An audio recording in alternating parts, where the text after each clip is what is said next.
from page 48 and 50, okay? Thought has to be made use of in order to overcome the limitations set up by its own movement. But when this is done, it has itself to be given up. This amounts to the process of going beyond the mind, and this becomes possible through non-identification with the mind or its desires. To look objectively upon the body as well as all thoughts and lower impulses is to get established in blissful detachment and to negate all samskaras. The mind, becoming accustomed to certain habits of thought and response, does not find it easy to adjust itself to these new claims of its own perceptions, owing to the inertia caused by impressions of previous modes of thought and conduct. This process of readjustment in the light of true values takes the form of what we call controlling the mind. This control is not a mechanical or forcible twisting of the mind. It is an effort of the mind to overcome its own inertia. It is fundamentally creative and not negative in its purpose, for it is an attempt of the mind to arrive at self-adjustment in order to release the expression of the true values of life. And now we'll just sit for a minute and then share.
Would anyone like to share their thoughts on the reading?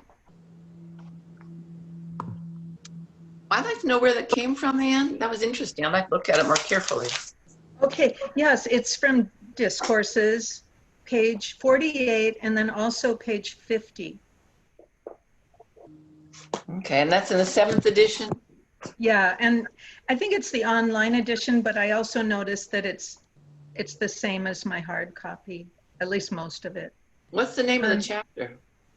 Well, that's a good question. Just look at page 48 and 50. Okay. I mean, what I love about these quotes is that Baba is telling us that thought has to be made use of in order to overcome the limitations set up by its own movement. But when this is done, it has itself to be given up. And so I feel like the work of Byron Katie is a way to use thoughts in order to overcome the limitations set up by thinking. You know, I like to say you have to use your mind to lose your mind, because our goal is to be able to give up thought. We can be thought, but we don't identify with the thoughts that pass through us. So we're going to go beyond the mind. That's really the goal of this work. And, you know, and then Baba talks about the non-identification with the mind or its desires. And desire is like such a critical awareness for us to have, because Baba says all of our suffering comes from desire. And if what I'm practicing is to just notice what my desires are. You know, some desires are just simple, innocent, and pure. And then there's other desires that I realize do cause my suffering. For instance, in this last week,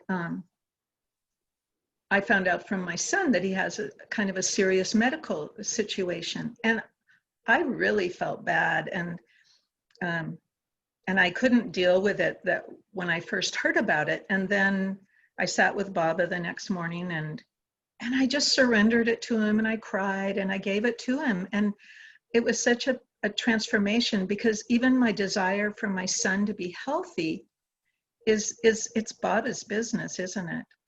And I just have to know. Baba actually says that we sometimes get physical ailments to balance, our sanskaras out, and also that physical suffering is easier for us than mental suffering. So many things to contemplate.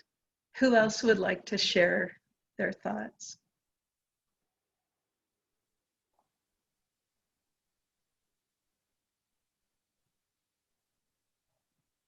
Okay. So, Baba, what I also read was that readjusting in the light of true values, which Baba talks about a lot in the discourses,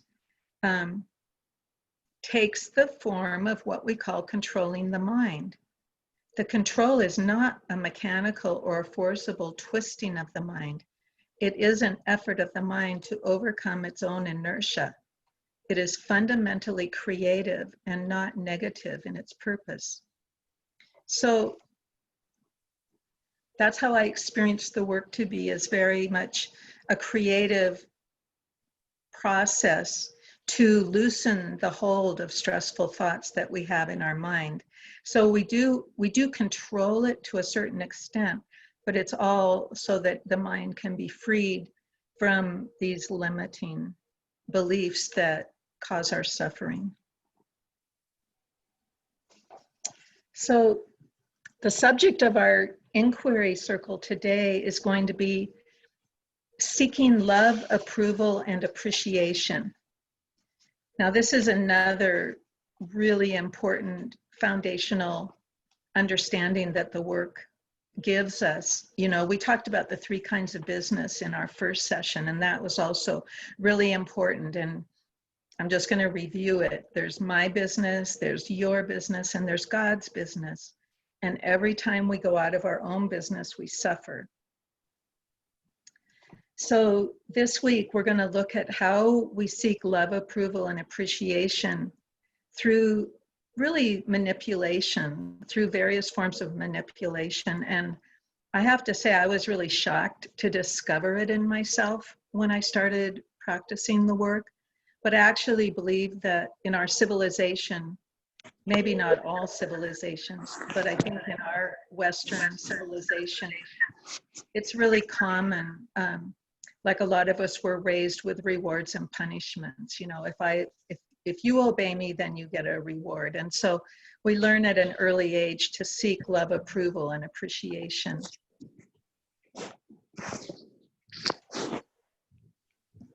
So can you see this book?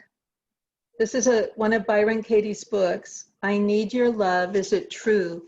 And I'm going to just read a few excerpts from it, and then we'll stop and we'll just talk about it before we get into the actual inquiry that we're going to do this week. So these are Katie's words. Everyone agrees that love is wonderful, except when it's terrible. People spend their whole lives tantalized by love, seeking it, trying to hold on to it, or trying to get over it. Not far behind love, as major preoccupations, come approval and appreciation. From childhood on, most people spend much of their energy in a relentless pursuit of these things, trying out different methods to be noticed, to please, to impress, and to win other people's love, thinking that's just the way life is. This effort can become so constant and unquestioned that we barely notice it anymore. Now, when I hear those words, I think, oh, that's so shallow, I would never seek love, approval, and appreciation, consciously. But then I discovered where I was doing it in my life, and I even still find it at times.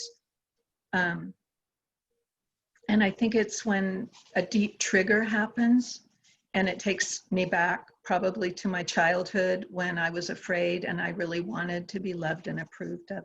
Does anybody have any thoughts on that subject?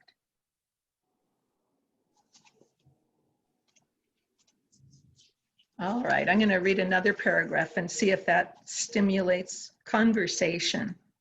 And this is really. I did have some comments, but I wasn't unmuted. Oh.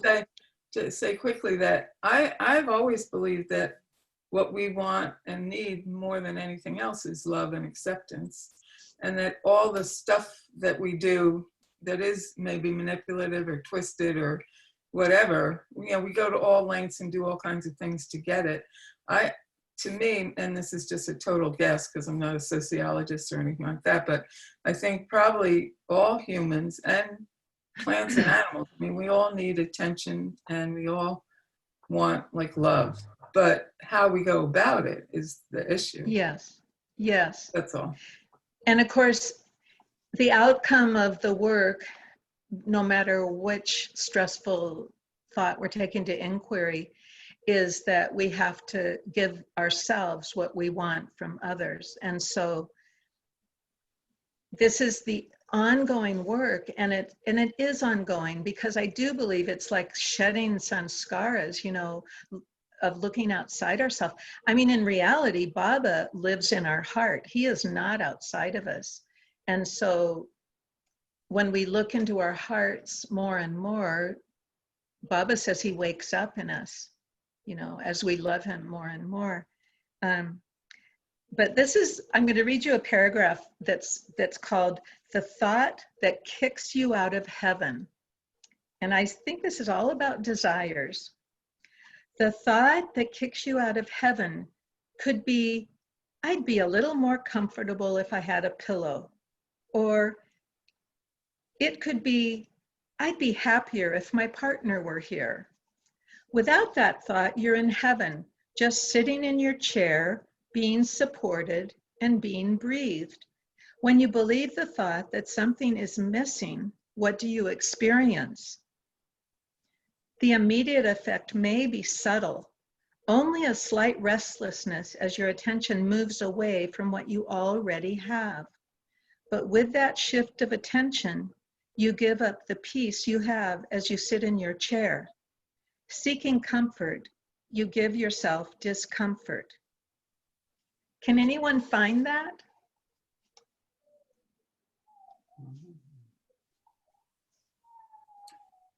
And I feel like I get that, but I also, what comes up for me is that if I don't ever like listen to that stuff, I'm never going to improve my condition. Yes. You know.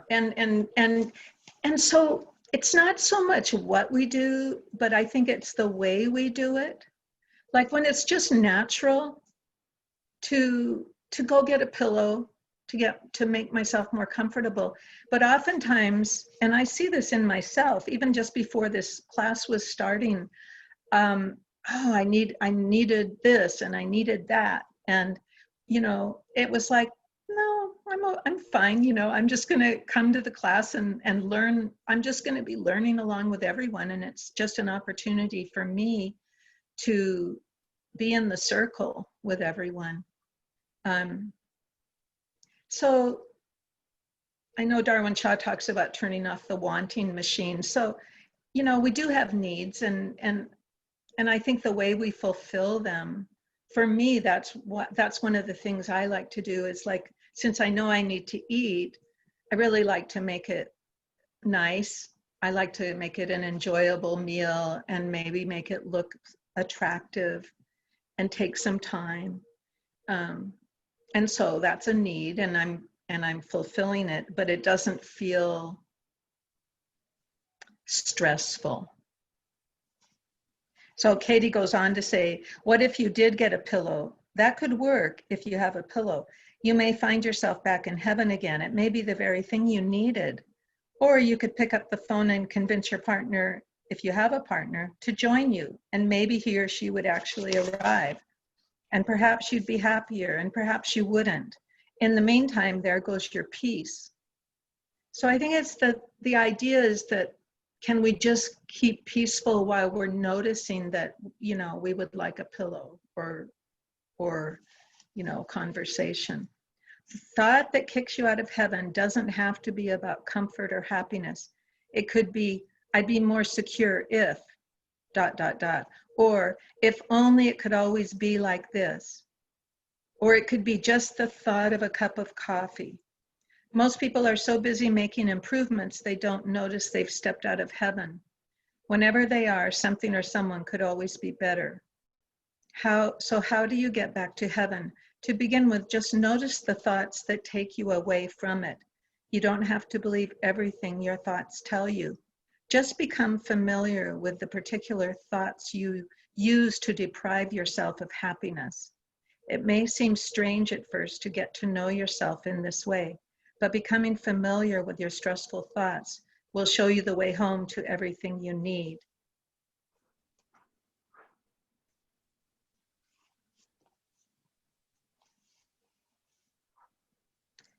And I also think, because this is a Baba group, you know, we've really learned to give our worries to him. I mean, we're in that process. And so we may not be as full of desires as many people on the planet, but I know that those words still bring home a lesson for me. And it is really about slowing down my mind and just being very present in the moment.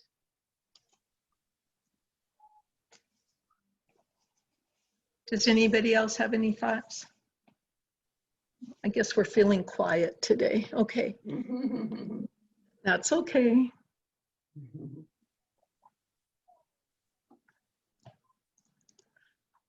Okay, so. I was going to say, I was going to share something. Good. I didn't realize I was still muted. I was going, oh. why are you listening to me? Yeah, everybody looks muted to me, except for Anne. Well, anyway, I hear what you're saying. And I also went through many years in my life when I wanted so badly to be living on my beautiful land that's been in the family a few generations, that I inherited in my own home in nature. And I know that I put my life on hold during that time. And yet it was something that I knew would bring me wholeness. And it has. I mean, I've been here 2.5 years and I love it. And I feel in my element. I feel in a state of well-beingness. And I guess what you're saying is to be able to be aware of those thoughts, but not put our life on hold or negate the gifts of the present moment while we're waiting for that goal or that desire fulfillment that is part of our well-beingness. Yeah. Oh, very well said. Thank you very much for that. Can anybody find that, you know, where sometimes you put your life on hold because you're waiting for the thing to happen that is going to make a difference? I know I've done that. And so it's always about being in the moment, because that's really all there is. Okay, so I'm going to just read a few paragraphs from this book. I need your love. Is it true? If you love me, you'll do what I want. Is it true? Horses grazing in a field unthinkingly stand head to tail, flicking the flies from each other's faces. At night, they sleep standing up, resting their heads on each other's shoulders. This is what peaceful reciprocation looks like. But, quote, civilized, unquote, people have learned how to use reciprocation to torture each other. All it takes is the belief that if I do something for you, you owe me something in return. If I give you my love, you'd better give me yours or something of equal value. What happens if you don't reciprocate? I take back my love and approval, and I give you resentment instead. The rules of each relationship dictate all the things you have to do or not do to avoid resentment. These rules aren't written down or even spoken. You find out what they are by breaking them. When you see that I'm angry, you know you've broken a rule. You did something you shouldn't have. You came home too late or too early. You forgot to do or say something. Perhaps you should ask what you did wrong, but watch out. One of the rules may be that you're supposed to know without asking. And of course, you find out about your rules for my behavior using the same method. How do you know when I broke a rule? When you get angry at me. In any case, if you do your best to figure out all the rules and obey them, how do you get my love? No, do you get my love? No, you get to tiptoe around me so that you can minimize my anger and continue the relationship. Love seems to have disappeared. Where did it go? You can find out by questioning the thought, if you love me, you'll do what I want. Has anybody ever had that experience where you felt like you had to walk on eggshells around another person? I know I have. Yep. Yeah. It's like not sure about the rules and the rules are really stringent, and for whatever reason I'm invested in this relationship, so I better be really careful. So if you love me, you'll do what I want. This is a thought people have believed for as long as they can remember. So if you love me, you'll do what I want. Now, I'm going to share my personal recent story. So it has to do with my husband, and the stressful thought was, he doesn't love me enough. And the situation was that I really wanted to move to Myrtle Beach, and he didn't want to. You know, he's not a Baba lover. He loves cold weather. You know, we have a house. We're in our 70s. It's kind of hard to pick up and move. But I couldn't get over that thought that he didn't love me enough. And then I actually got a very strong prompting from Baba to do self-inquiry, and it changed everything. I recognized I don't love me enough when I expect him to give me what I want. So I made plans to spend a few months in Myrtle Beach, and it was cut short by the coronavirus, but I was still there for a month, and I was really fulfilled. So instead of expecting that he's the key to my happiness, and I found this over and over again through the years, it's helped me become much more proactive in fulfilling things that I really feel like I need. And then he doesn't love me enough. I don't love me enough. You know, I wasn't loving me enough to just figure out what this tension between living in Montana and wanting to be somewhere else. And so I felt like this work and Baba really helped me to just find the balance. And I can honestly tell you, I'm so happy to be back at home in Montana. And, you know, now we can have virtual inquiry circles, which is quite fulfilling for me. And then I didn't love him enough. I don't love him enough when I don't take into account those things I just told you. He loves living here. We have beautiful mountains out our window. We have the most beautiful views, and you know, he's very Nordic and stocky, and he likes cold weather. And I don't know, it's like, it just all became so much clearer, but I honestly carried this belief around for quite a while, you know, and we've been married for 33 years, you know, and it's a good marriage, but I was really carrying the thought he doesn't love me enough. And then I found many examples where he does love me enough. So I'm just sharing that to show you that the challenging situations in life, they just keep coming, and it's necessary in our journey, in our homeward journey to Baba. And, you know, the beauty is that when this inquiry becomes internalized, it will just smooth things over. And I notice at times I resist it because I'm just stuck in my stressful thoughts. So there it is.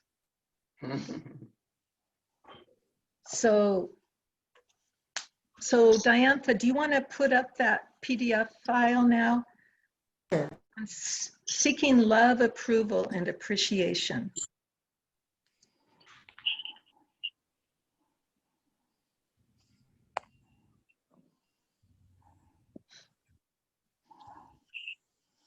Okay. So I'm gonna read it out, and then we're gonna take our time with it. So this was a handout that we had at the school for the work. So I just put school in parens, and I just want you to, I'll read it as your life. Consider a time in your life when you were seeking love, approval, and appreciation, a time when you manipulated with your explanations and justifications. I want you to just take a moment now and really find it. Can you find, I want you to just shout it out when you found a time in your life when you recognized that you were seeking this love, approval, and appreciation, and when you manipulated with your explanations and justifications. Yes. Okay, great. I can find it. Anybody else? Have you found it?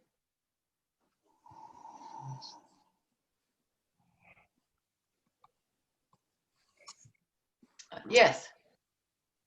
Okay. It can be really subtle. Don't think it has to be some grand thing. It can be so subtle that it's almost not perceptible. So how did you try to manipulate another human being? With your face, your voice, your eyes, your body language, your laugh? Go to a time in your life where you were seeking love, approval, and appreciation from someone. What did you say or do that was dishonest or painful? And who was the participant? And what was the situation? So I just need to know if everybody has found their situation. Yes. Yes. Yes. Okay. I need to hear a few. Unmute yourself if you're muted so that we can hear more. I want to make sure everybody has a situation so that we'll be able to pursue this.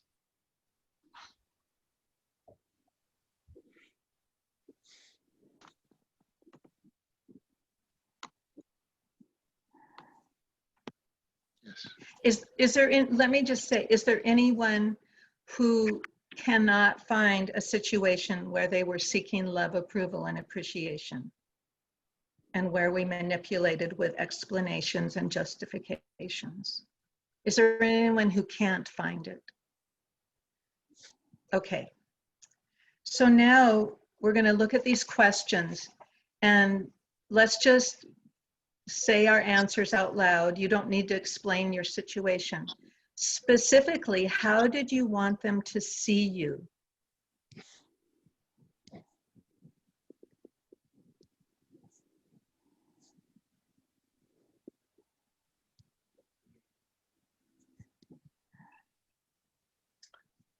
As safe.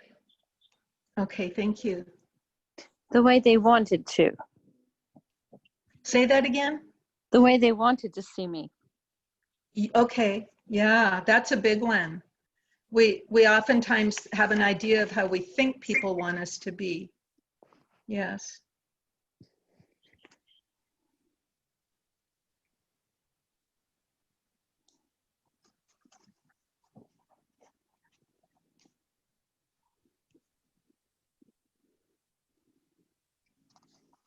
Okay, we'll go on. Specifically, how did you manipulate that person?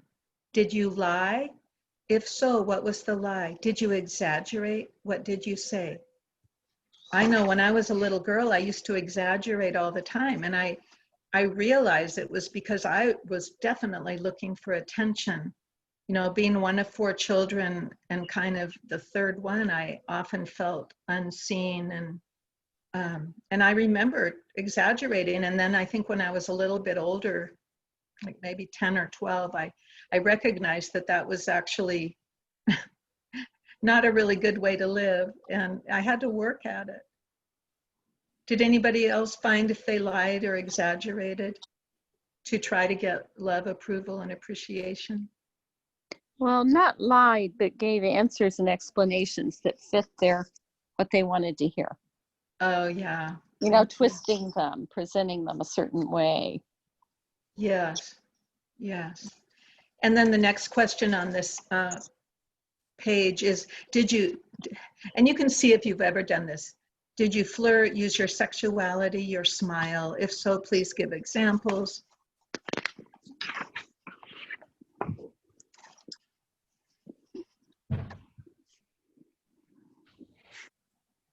So you can just find it if you ever flirted, whatever. Were you more interested in how they saw you? What was the downside to seeking their love, approval, or appreciation? So just shout it out if you can find the downside to seeking. Not being authentic with myself and them. Yeah. Yeah. I was disappointed. In yourself? Oh, in the response that I got. I didn't get what I was hoping for. Okay. Yeah. Yeah. And I noticed the downside of seeking that is that I'm leaving myself. I'm getting out of my own business Right. when I'm seeking something from others. Mm. Can you find a time in your life when you resisted seeking love, approval, or appreciation? If so, what did you like about it?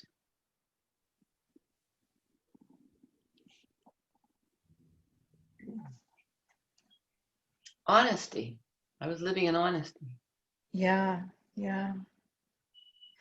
Yeah, I think for me it was like just wanting the truth more than to carry on a facade. Mm.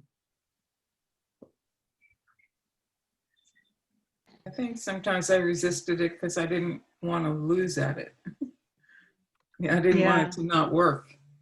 But that, I don't know what I didn't like. Well, what I liked about it was maybe that I didn't get hurt by just not doing it. Okay. Yeah, good to notice. Okay.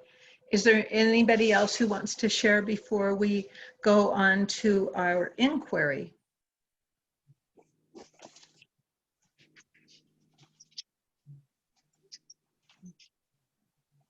At first I was like, I don't know if I ever didn't seek love and approval.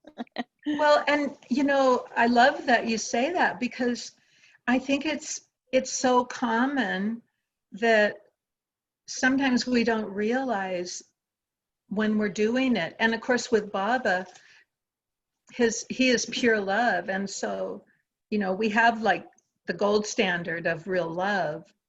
And I suppose in some ways as humans, we all do that. And I also know that we get trained that way, you know, as we're growing up. Mm-hmm. And so it's really, I think it's part of the unwinding of samskaras to stop seeking love, approval, and appreciation. And we're going to find ways how we can give it to ourselves.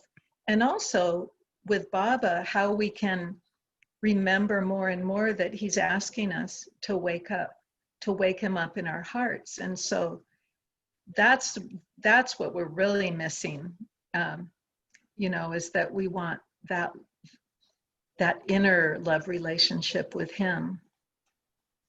And I don't know if I'm a little on the wrong track, but like even with the Mandali, I tended to hold back just because I was shy and didn't want to.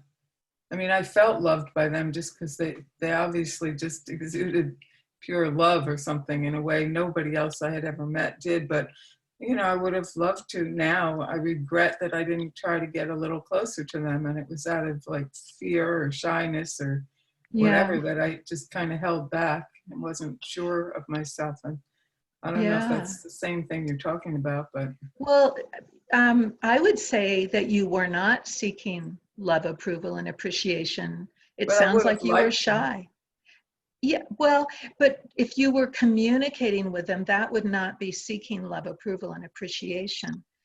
When you're, and we'll understand this more as time goes by, what a really healthy relationship looks like is where nobody is seeking love, approval, or appreciation from anyone. We just are love. And that's the bottom line. Our nature is love. And so that's who we are. And we don't have to seek it. Now, I feel with Baba, we seek to have a deepening relationship with him. And that's a whole nother thing, because that's the inner life.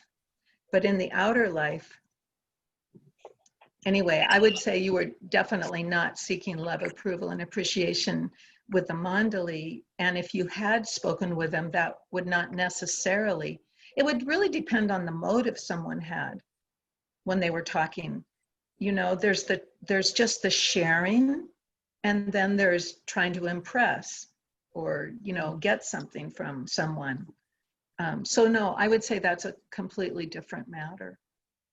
But thank you. It's everything that comes up is worth examining. I feel, just to give us more clarity. Okay. So we're gonna do a group inquiry today on someone doesn't appreciate me. So I need everyone to find someone, like find that he or she doesn't appreciate me. And I've done a lot of work on this, and so I feel like I'm more clear now, but it still comes in a subtle manner of not feeling appreciated. So, you know, you can raise your hand or shout it out when you found that situation that we're going to take through inquiry today. They don't appreciate me. It's easy for me. I got it. Good, good, Okay, I got it. good. Who else? I got it. Great, Jeff. I got one. They don't appreciate me.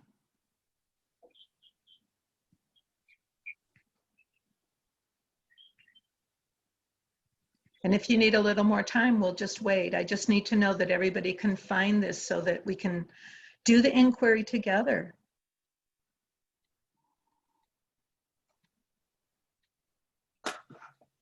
Is there anybody who can't find someone doesn't appreciate me? Is everybody ready? Yeah. Yeah. Oh, okay. Oh, okay. All right. Okay. So is it true? And I'm going to say they, but you have a particular person, and you can also think of a particular situation. They don't appreciate me. Is it true? Just ponder that.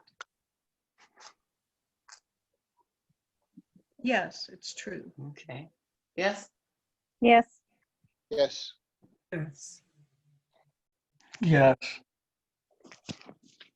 Okay. Is everyone ready for question 2?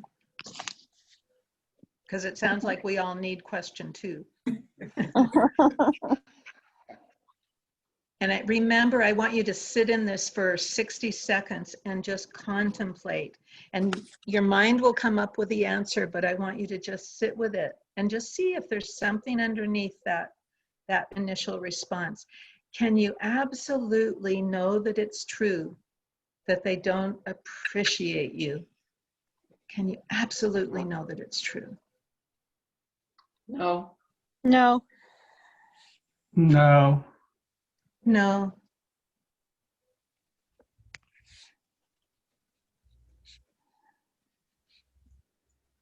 Okay.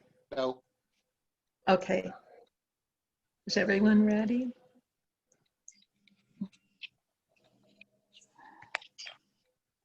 So how do you react? What happens when you believe the thought, they don't appreciate me? How do you react? And just let me just hear your responses. And you can look at the little Down. cheat sheet. What? I kind of shut down, like I get smaller or tighter. Okay.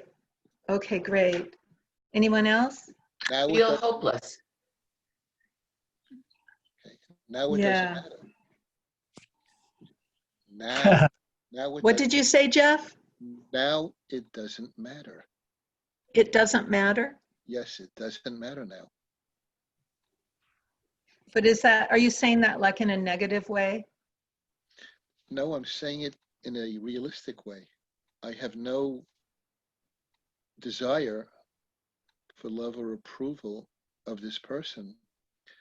And so Okay, you but have to ask me- remember, Yeah. Jeff, remember we're in question 3. You've already gone on to question 4. I'm sorry. When you're believing the thought Yeah. that they don't appreciate you, how do you react in that moment?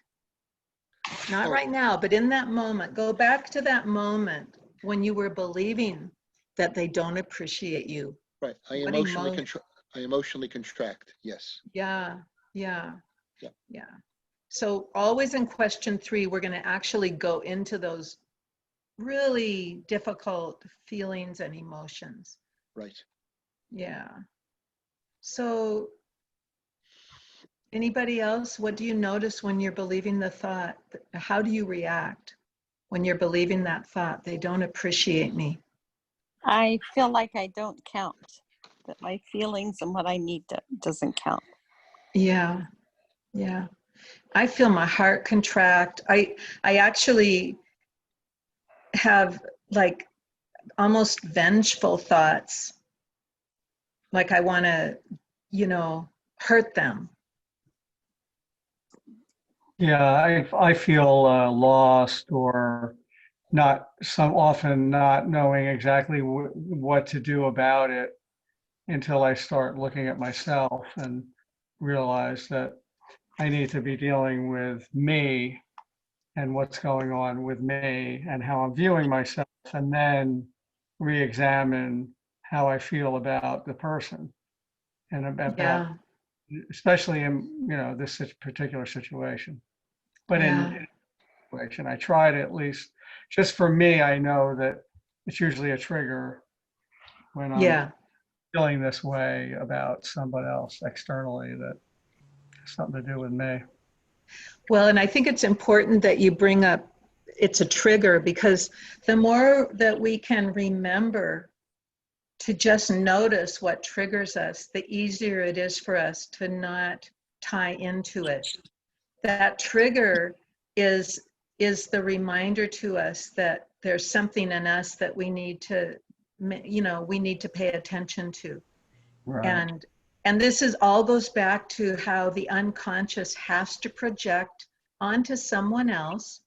Mm. And then when we get the trigger, we know that there's something for us to work on. And of course, ultimately, we're going to have less and less triggers, because as we withdraw the projection from that person who triggered us, life just becomes a lot clearer and there's less and less triggers. But we have to integrate, we have to withdraw the projection and then integrate what we're learning about ourselves. It also And that destructive, like, you'll do things that actually make it worse because you're absolutely. viewing it as some external thing, and it's this person, instead of, Yes. so that's, And I really see that as the sanskaric connections. Yeah. And then we're just building, we're making more sanskaras by reacting and reacting. And that's what we've done for so many years. And, this is about unwinding those sanskaras. And it's painful work. It's hard work, because it's all for us and it's all about us. And when we learn to stay in our own business, yeah, it's like it doesn't matter what that person's doing. They're just there to show me where my work is. So things do become more impersonal. And having said that, the relationships can be very sweet. Remember what I read to you about the horses in the pasture? Mm. How they just, they put their heads together and Yeah. that's how we are with each other without our stressful thoughts. We just love for no reason. We just love because that's our true nature. Mm. And it's very deep work to withdraw these projections from others. And I was mortified when I discovered, you know, how much I was seeking love, approval, and appreciation outside of myself in very subtle ways. And you know, you have to give yourself time to be with it and kind of mourn. There's a certain mourning process when we recognize how we have kept this negative story going. But it's liberating because it all depends on us. You know, we don't have to, nobody else has to change. So I know, I saw that Damien and Kate came in late. Yeah, So hi. hi, welcome. So we're doing an inquiry on find someone who you believe doesn't appreciate you. And then we just do a group inquiry on it. So he or she doesn't appreciate me.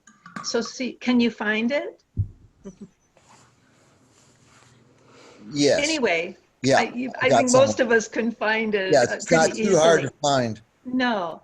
And so we're in question 3, how we react when we're believing that thought.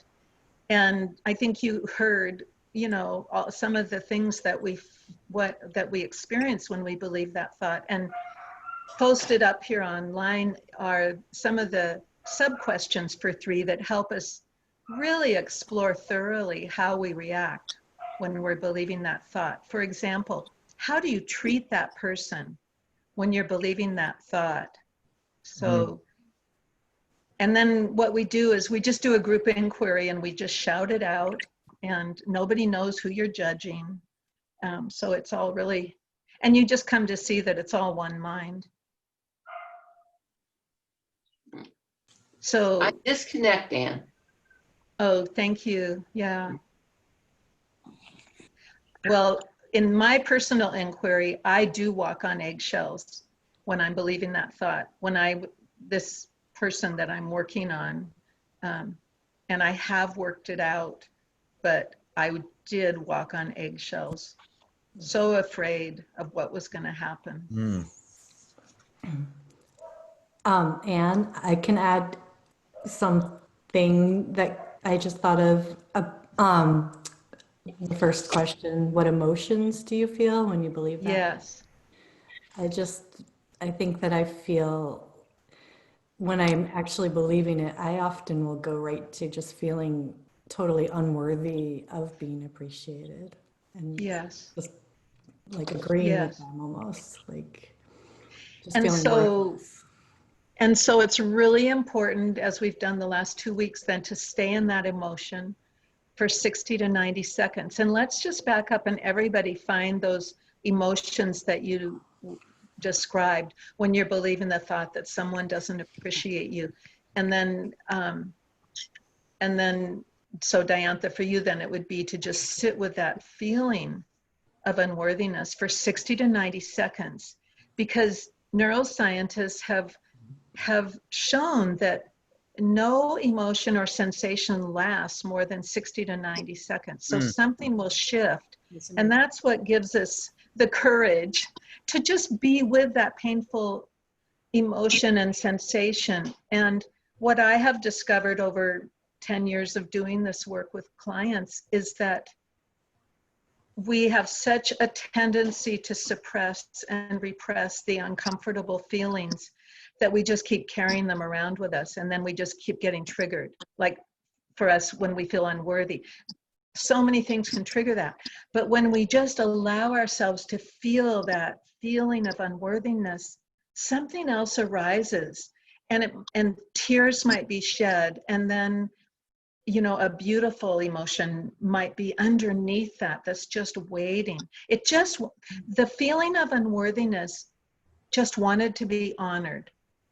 It's like the wisdom of our body. We can trust the wisdom of our body. If we feel angry, if we feel unworthy, whatever it is we're feeling, let's just be with it and honor it. And we don't act out on it. And, you know, Baba explains that to us, that we're meant to control, but we are also meant to feel it. He doesn't want us to be like a stone. So we're going to take a minute now to just find that really painful, uncomfortable emotion and sit with it. And then if anybody would like to share or report a shift that happened, you're welcome to do that. Okay. We'll have a moment of quiet One now. second, Margaret. Hang on, just one second.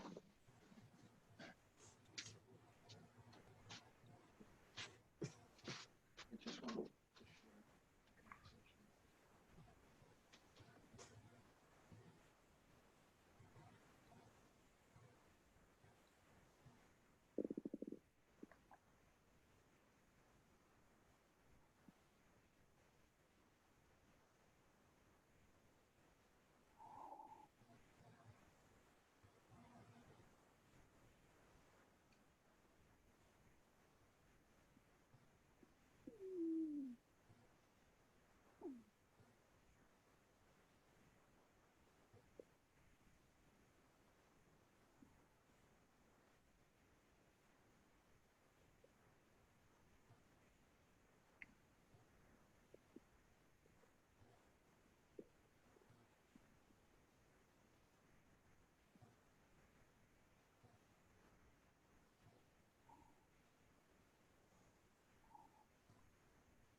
Would anyone like to share what you noticed when you sat with that uncomfortable emotion sensation? It switched to peace. Wow. Yeah. I noticed a kind of burning in my heart, and then it went up to my throat, and my throat felt tight, and then I had to like move my neck around, and then the energy released. Yeah, that's kind of what I just did. Yeah, Really? very similar. I was just tensing, tightening up, and then I felt towards the end of it, I was just releasing. And I've also been dealing with trying to release this particular, with this particular situation. So I actually have preconceived confidence that I'm getting somewhere. Yeah, Thank you. yeah. Anyone else? Well, when I went into the feeling, I felt unimportant. My feelings and what I needed didn't matter, but I didn't shift it. I was supposed to shift it. Well, you're not supposed to do anything, but in my experience, something will shift if you really focus 100% on the uncomfortable feeling, sensation, Mm-hmm. and So I then may something else arises. Okay, I'll have to try it again. And so for you, it just stayed the same? Yeah. Yeah. And I can't honestly tell you if I stayed for 90 seconds because I don't have a timer right here. Mm-hmm. But you're familiar, we've been doing this in the inquiry circle, and I know that you have experienced how things shift. And so, yeah. And I really invite everyone to remember this exercise when you're noticing that your body is feeling uncomfortable, and just take time out for a minute and just feel what you're feeling, because it does help peel away these layers that we've been, carrying for God knows how long. I don't know. So is there anyone else who has something they'd like to share? Okay. So now I'd like you to notice how you treat yourself when you're believing the thought, they don't appreciate me. How do you treat yourself when you're believing that thought? And just shout out your answers. I believe I don't matter. Yeah. I also feel that myself. When they don't appreciate me, Self-destructive, don't complete tasks that I want to do, kind of punish myself because of, my whole attitude about the whole thing, the whole feeling. right. So we feel we've done something wrong, and Yeah. it's our responsibility, if they don't appreciate us. And, that's a really painful energy to carry around. Sometimes I go and eat to make myself feel better. Yeah. Even though I And know so, better, but- yeah. And so that's one of the sub questions is, do any addictions or obsessions arise when you're believing the thought, they don't appreciate me? And, it can be TV, it can be food, it could be shopping, it could be sex, it could All be, that, yeah. all kinds of things. And just notice it, and and then our work is to not resist it. I took a whole class once on food because I noticed that I would eat sometimes when I didn't know why am I eating right now when I'm not hungry? And we did a whole class on food, and it was just fabulous because before the class, our homework was to bring something to eat that we really liked into that virtual session. And then we would just eat mindfully, and we would notice different things. And so it's a beautiful way to work with these addictions and obsessions, because as we know, the unconscious is so powerful and we can't really control it. But what we can do is we can pay attention. So just notice, the next time if you go grab something when you aren't really hungry or thirsty or whatever, and then just be with what you're eating and really notice the flavor. And maybe it for me, it definitely helps shift that obsessive behavior, to just, okay, this is where I'm at, it's okay. I mean, my unconscious is gonna be with me for a while, and we know that when our unconscious is made fully conscious, we'll actually be God realized. So we're on this journey, and can I just be kind to myself? So another sub question in question 3 is, what do you fail to see when you're believing the thought that they don't appreciate me? What do you fail to see when you're believing that thought? Fail to see in yourself? Or anything, just whatever you fail to see when you're believing they don't appreciate me. It could be about them, it could be about you. The truth of their insecurity. I mean, in my situation, I think it's from that person's own insecurity that they are not appreciating me, and we can't be on the same level of heart flow. And yes. And I have to understand that, as I believe that's where it stems from. So yeah, it gives me more understanding and compassion, that I don't feel so bad.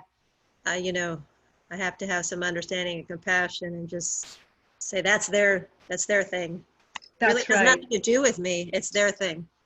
Yeah, and thank you for sharing that. That is such a valuable insight, because it really all then comes down to compassion for that other person and compassion for ourselves when we're thinking something's wrong with us.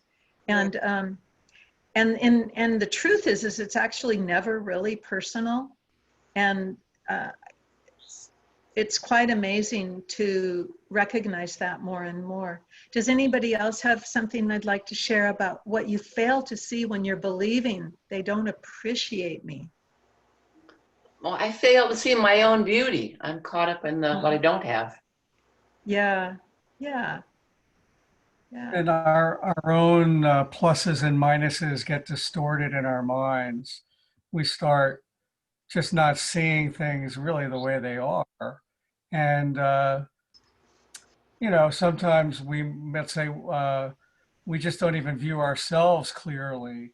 We're not really just viewing ourselves, and it's if it's personal, like let's say we have a weakness or a strength or something we like about ourselves or something we don't like or whatever it is, um, that it just gets a lot clearer when we're not blaming. For me, when I'm Yes. feeling that, um, just, I mean, I don't mean to be stuck on that, but that is I because think, sometimes yeah. I don't really have a clear view of how somebody feels about me. There definitely are times where they don't care about me or they don't appreciate me. And then there's And I would definitely, question that thought. I would, because I don't know that we can know that for sure. yeah, but I mean, we know that, I mean, it just makes common sense to me that that is out there where at times they don't appreciate us, but maybe not overall, not appreciate us. And it's more of our own projecting that's creating Yeah. the and making the destructive forces in the relationship with that person. Yeah. Beautiful. Thank you. Thank you Yeah. for sharing that. I was doing my work on my daughter because I used to believe that she didn't appreciate me. And what I realized when I started doing self-inquiry was that I can just do things for her just for love, for Right. no other reason, just because I love her. And when I do that without any sense of wanting something in return, not wanting her love, approval, and appreciation, it's so beautiful. Yeah. So now I notice when I give something or I do something, I just have to be really clear about my motive. And if my motive is because it's what my heart really wants to do, then that's the solution for me to Yeah. everything. Hmm. Yeah. Does anybody else have any comments on what you fail to see when you're believing the thought, they don't appreciate me?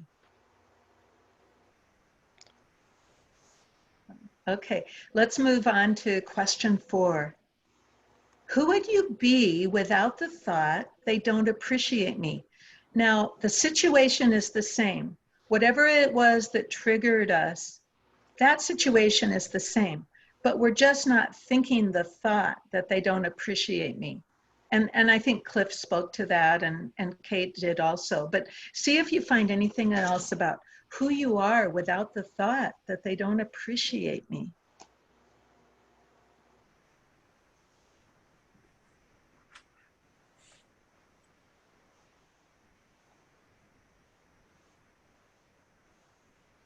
I'm enjoying appreciating myself. Yeah, that's just what I was going to say, Anne. I'm like, my heart is like glowing and I'm so happy, because it's just what I wanted to do. And that feels really good. Yeah, yeah. Anybody Yeah. else notice? We're not bogged down by Yeah, negativity. Like, Yeah. And yeah, it feels much lighter. yeah, Yeah. not the heavy projection from other people and their head trip. You're free to Yeah, just be. yeah, I find when I'm freed up from that, it's like I like myself. I love myself, beautiful. no matter what they're doing. Yes, And yes. it allows us to meet on more equal ground in the relationship. I just went through not realizing I'd muted myself, and I kept thinking, why doesn't anybody hear me? Oh, isn't that funny? Yeah, I'm in that's It's all their great. fault. again. I Yeah. don't count. And I think in this inquiry circle, it's fine to just stay unmuted. I mean, it's not too big of a group and Well, it Right. was accidental, I guess. I guess my oh finger yeah, and I yeah, didn't yeah. know. So I Right. thought, why do they keep interrupting me as if I'm not saying anything? Oh boy, the cosmic joke, Show and right? tell. It's like, Because here we are, we're all in this dream. We've all imagined each other, and all we've ever been is oneself. So before we move on to the turnarounds, does anybody else have any thoughts to share on who you are without the thought that they don't appreciate me?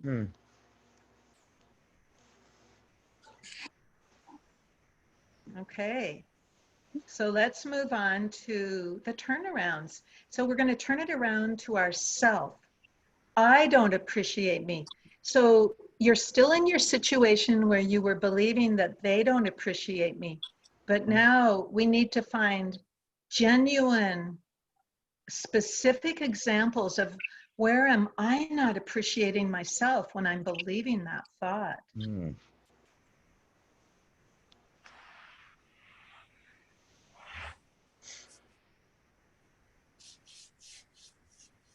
I mean, what comes up for me is I just had this memory of just creating this beautiful care package to send to my daughter when she was away at school. And I was so happy, and I put so much creativity and love and thought into it. And then, you know, she never appreciated it.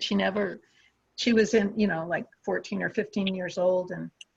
And I just know it wasn't personal, but I didn't appreciate me, because when I didn't get any feedback, any positive feedback from her, all I did was go around with my heart was hanging a little low there. And I was like, yeah, I wasn't appreciating me.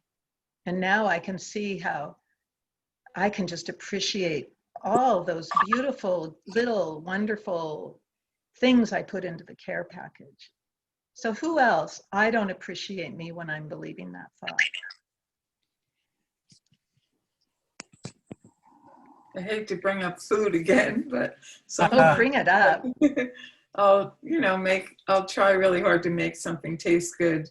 And a lot of times I'll put stuff in it that I wouldn't put in it for me, but I do for my husband.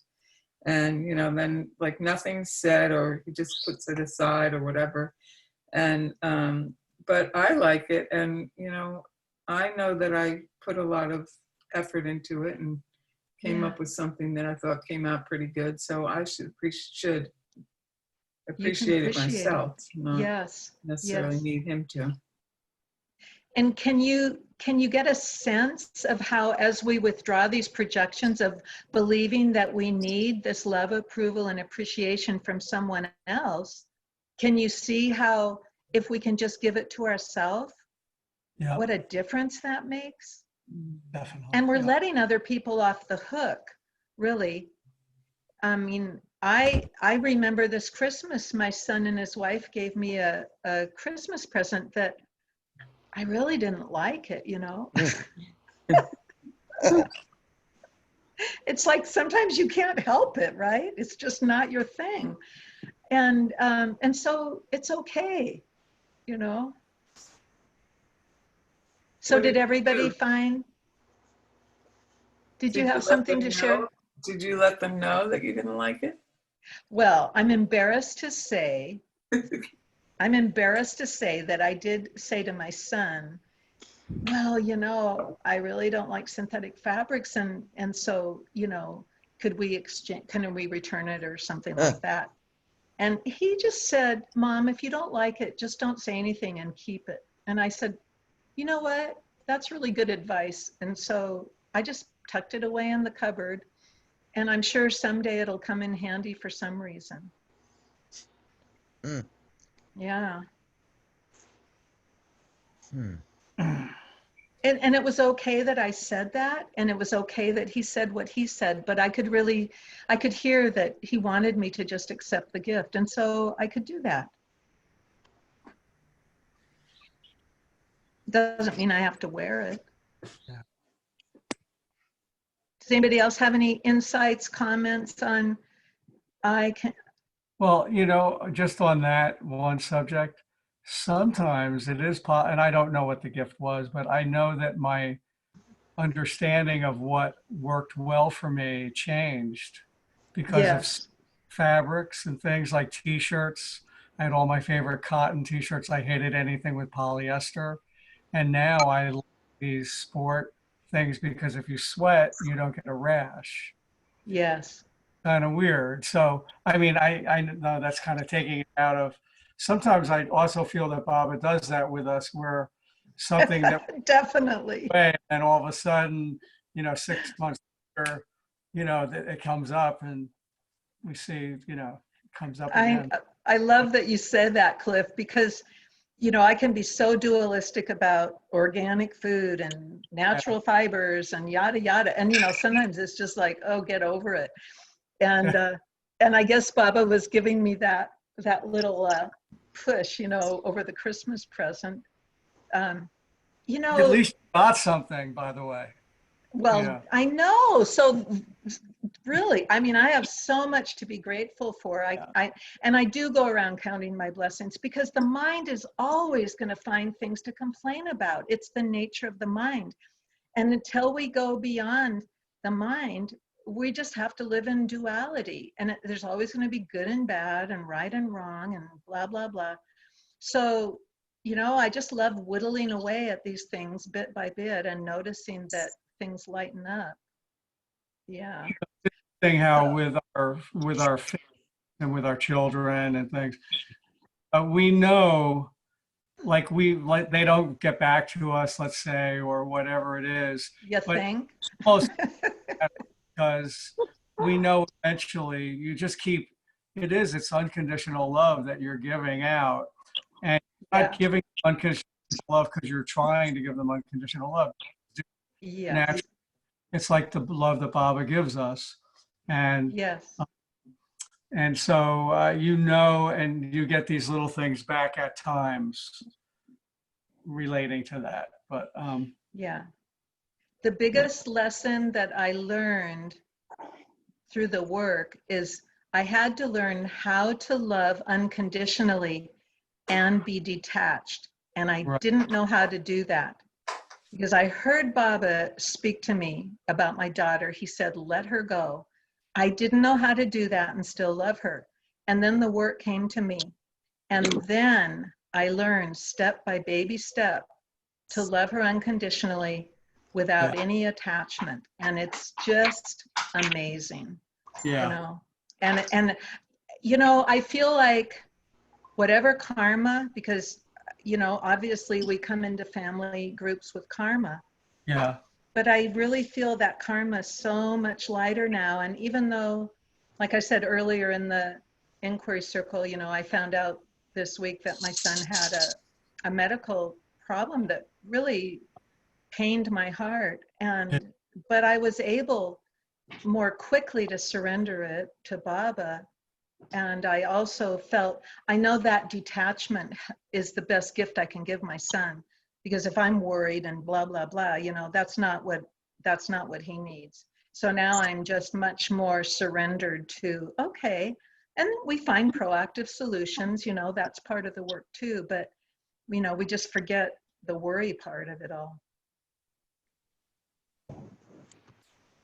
So let's move on to the next turnaround. So we did, I don't appreciate me. So when we're believing that they don't appreciate us, now find those genuine examples where you're not appreciating them. So I don't appreciate them. And just sit in that for a moment and then share what you find in that turnaround to the other. I don't appreciate them.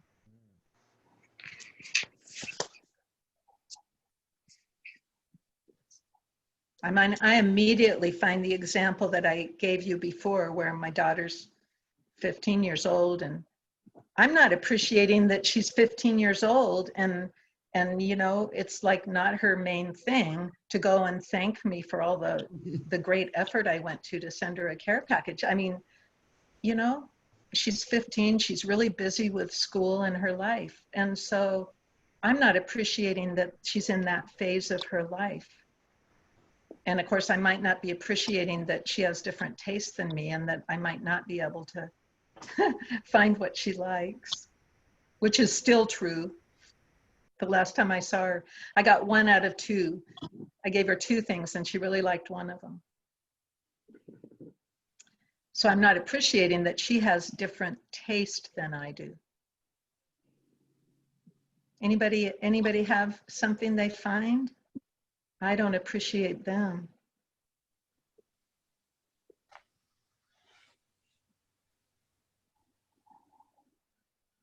Yeah, there are a lot of ways I don't appreciate the person I'm thinking about. Yeah. Can you I was give examples, like specific examples? I don't appreciate the way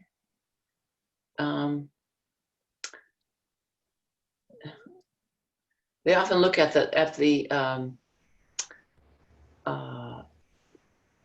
scary side of life. Oh, you better watch out for that, or you don't do Yeah. that, or Yeah. that kind of thing. Yeah.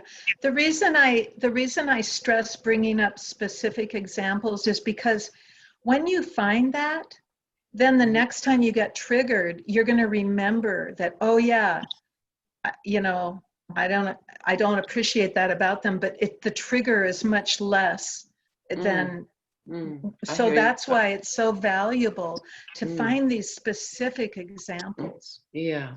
You know, because you can be sure that the universe is going to test you again and again until there's no trigger left. So who else has something to share? No, I was working on my sister and I could see some of her good qualities that I take for granted.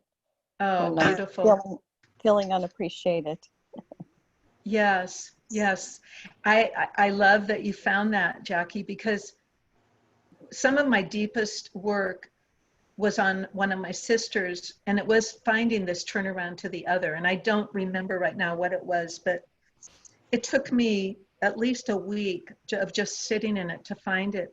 And it actually changed my life in a huge way, because what I saw was, I saw that she had so many fabulous qualities that I was not honoring at all because of the things that irritated me about her. And so what happened is I started just acknowledging to her the things that I really appreciate about her.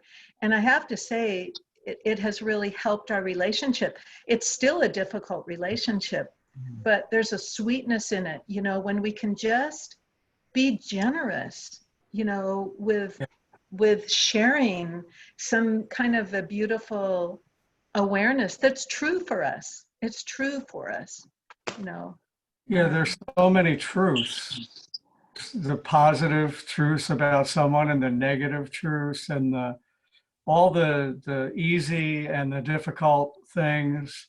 And I find that I get very self-absorbed when I'm unhappy, and I get very judgmental, and some little things may be a person that could be a negative trait, and especially about the person I'm dealing with in this inquiry, they stand out to me, whereas it's not even a large part of it is half the time. Yeah. Most and in this person I'm dealing with. So, Yeah. you know, I just distorted. I just focus on the wrong things. Well, and that's what the mind does, and that's what the neuroscientists called the interpreter that's in the left hemisphere of our brain. It just wants to spin the negative story. It just wants to keep it going for some perverse reason.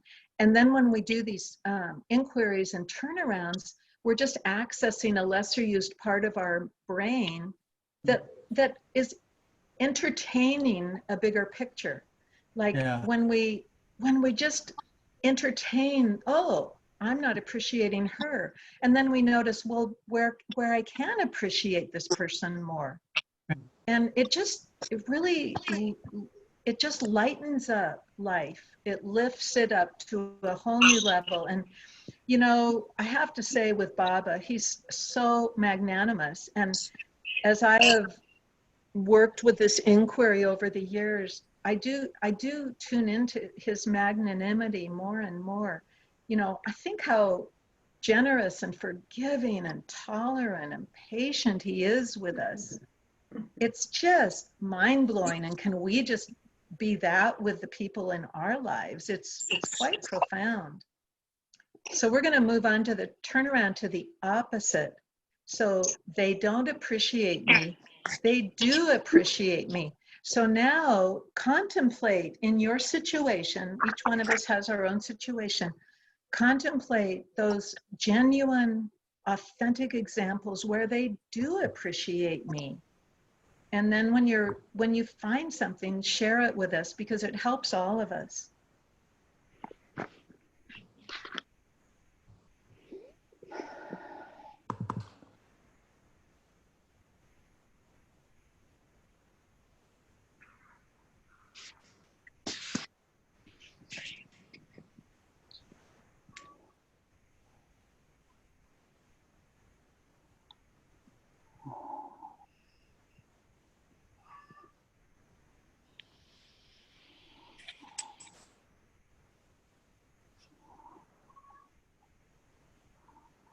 So in my situation with my daughter, she really started appreciating me when I got out of her business, when I found the work and I learned to stay in my own business.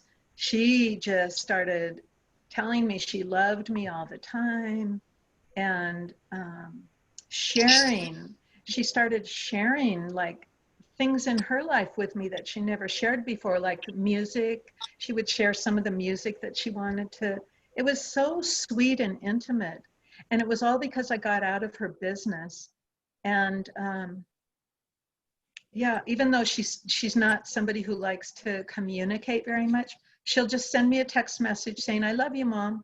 And that's all I want. I really, and even if I didn't get that, I would be okay, because, you know, I'm just learning to love what is, and knowing that everything that happens for us and not to us. So does anybody else have, they do appreciate me examples? I do, but they can easily blur into triggering jealousy too from her. Can you certain things she appreciates about me, like, okay, she likes the fact that I created a beautiful home and she can come stay in it, but then there's a part of her that wants to take over, you know. So question that thought. She wants to take over. She's jealous of me. Those are like the stressful thoughts to go deeper into the inquiry. And as we do the work on those situations, you'll notice that she doesn't have to change. It's something in us that will shift. And then it seems to open up a deepening in the connection.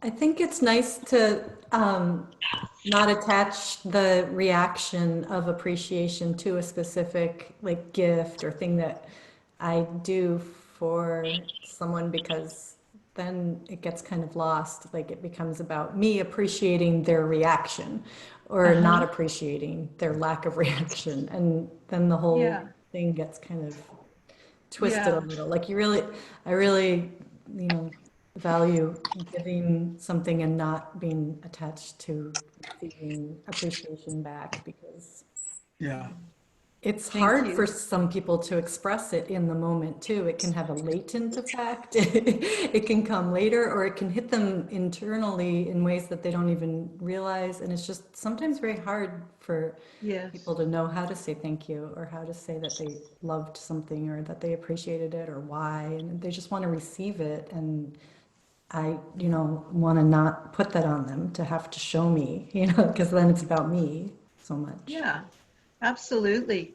And that's why, you know, as I said earlier, if we do what we do with just for the only motive is love, that's it. I'm doing it because this is what love is having me do. Then there's nothing stuck to it. I guess my example is going to the samadhi so many times, like in my life, and praying for my family, and just spending so much time in there, just, you know, like really sending them energy. And And them just not even knowing who Meher Baba or recognizing Meher Baba at all and coming back like Yeah. nothing. And so there's my example. But Yeah. how can I? And in the work, you know, we would say it's all for you. It's like everything you do is for you. Like for me, having this virtual inquiry circle it's so wonderful for me. So even though I enjoy everyone here, I'm not dependent upon how you receive it in order to be fulfilled, because I'm fulfilled just by the fact that I'm sharing something I love. And I know it helped me, and maybe it will help other people. But, you know, it's like the Gita talks about, we do the work, we make the labor, whether we're praying in the samadhi, whatever it is we do, but the fruits of the labor belong to the Lord. And that's one of the big messages of the Bhagavad Gita. And it's a huge lesson in life. So does anybody else have anything they'd like to share before we have our closing?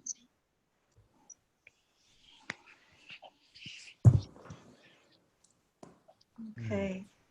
So I have this is from Avatar of the Age, Meher Baba Manifesting, pages 70 and 71, from Bao Kalchuri.